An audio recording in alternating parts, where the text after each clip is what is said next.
It's 2025, and the Cleveland Cavaliers are looking like the best team in the NBA. And yet, when you hear fans discuss the reasons for this, you often hear names like Evan Mobley, or Darius Garland, or Kenny Atkinson, or Donovan Mitchell.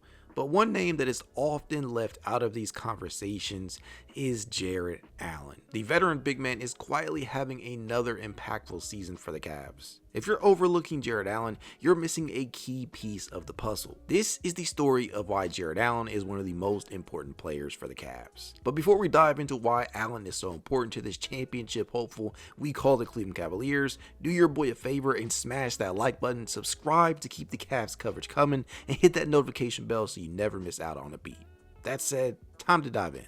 While Evan Mobley garners most of the attention, and rightfully so, as Cleveland's best overall defender, a solid case can be made that Jarrett Allen is the defensive anchor the Cavs rely on the most. His ability to protect the rim is elite, making him one of the top shot blockers in the NBA. But Allen's defense isn't just about blocks, it's about intimidation. His presence alone forces opponents to think twice before attacking the basket. It's why you will often see ball handlers and drivers alike be rerouted by Allen simply by stepping in front of them, or while they'll pass out to the perimeter off of a drive instead of being forced into a contested layup. On the season, Allen has held his opponents to a combined 236 of 494 from the field, good for a highly respectable 47.8%.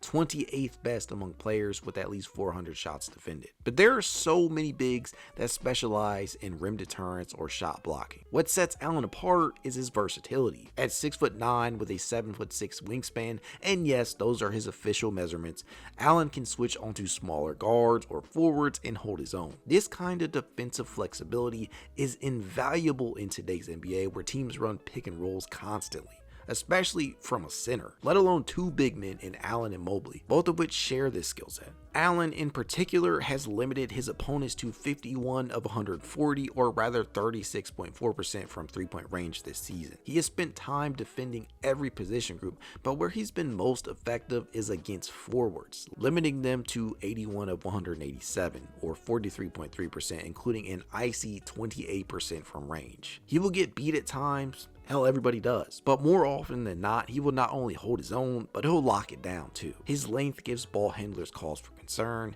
He's a tremendous help defender, and something I appreciate about him a lot is the fact that he is unafraid to contest dunks.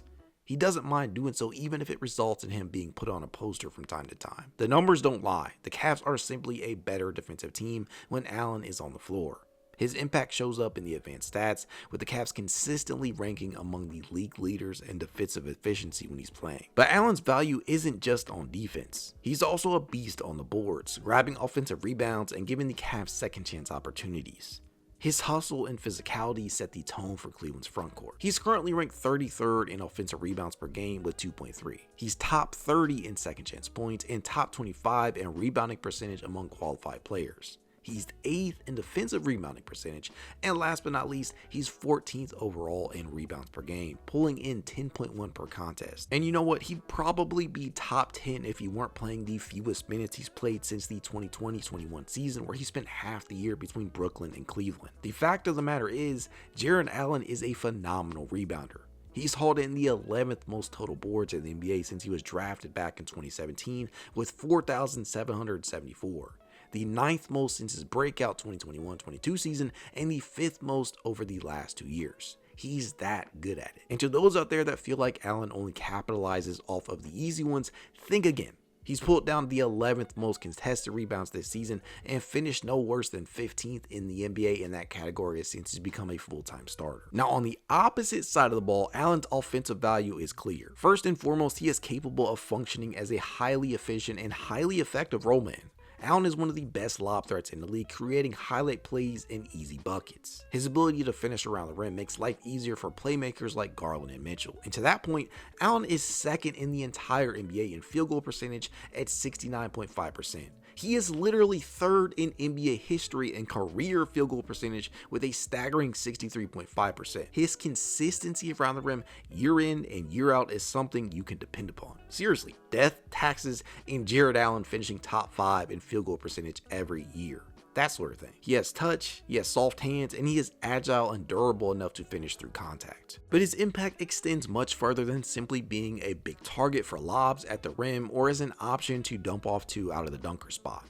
Allen is a quality cutter, scoring 4.4 points per game off of cuts. That ranks second in the league behind Charlotte's Mark Williams. He's a quality playmaking big, evidenced by the fact that he has NBA's 9th most assists among centers over the last 2 seasons with 271 helpers doled out. Allen is adept at finding shooters on the perimeter out of the short roll. That bench musters 16 points all night Monday in Chicago as Niang fires a 3. He hits. Put pressure on Detroit, make them make decisions, make them turn the basketball over by being indecisive.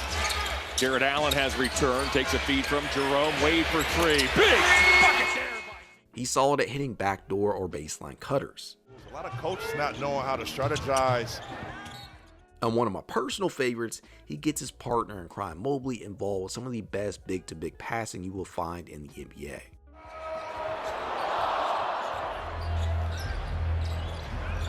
A lob to Mobley, and it's good. So Jarrett Allen in this first half. Mitchell bounces off, finds Allen. Allen has a runway, deals to Mobley. Boy, that was good. Jarrett Allen is about as unselfish as they come. As it stands, he is unquestionably the 4th option for a stacked Cavs starting lineup.